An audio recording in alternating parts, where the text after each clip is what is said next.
ସକାଳର ବଡ଼ ଖବର, ସକାଳର ଲାଟେଷ୍ଟ ଅପଡେଟ୍।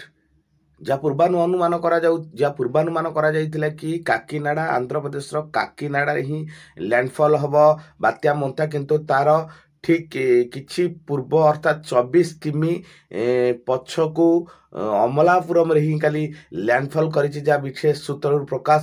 ଏବଂ ଏହା ପ୍ରଭାବରେ ଅନେକ ସ୍ଥାନରେ ବର୍ଷା ସହିତ ଘଡ଼ଘଡ଼ି ମଧ୍ୟ ଓଡ଼ିଶାରେ ହେଇଛି, ଅନେକ ଗଛ ମଧ୍ୟ ଉପୁଡ଼ି ପଡ଼ିଛି ଏବଂ ନିଶ୍ଚିତ ଭାବରେ ଭୂସ୍ଖଳନ ହେଇ ମଧ୍ୟ କେତେକ ପାହାଡ଼ ଧସେଇ ପଡ଼ିଛି। ବିଶେଷ କିଛି ଯଦିଓ କ୍ଷତି ହୋଇନି, କିନ୍ତୁ ଆନ୍ଧ୍ରପ୍ରଦେଶର କାକିନାଡ଼ାରେ ଲ୍ୟାଣ୍ଡଫଲ୍ ହୋଇନାହିଁ।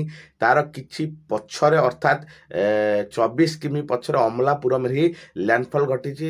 ଏହାଦ୍ୱାରା ପାଣିପାଗ ବିଭାଗର ବରିଷ୍ଠ କର୍ମଚାରୀମାନେ କହିଛନ୍ତି ଏହା ପ୍ରଭାବରେ ପ୍ରାୟ 30 ତାରିଖ ପର୍ଯ୍ୟନ୍ତ, ଆସନ୍ତା 30 ତାରିଖ ପର୍ଯ୍ୟନ୍ତ ଓଡ଼ିଶାରେ ପାଣି ବର୍ଷା ଲାଗି ରହିବ।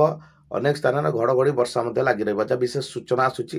ସକାଳର ବଡ଼ ଖବର, ବଡ଼ ହେଡଲାଇନ୍।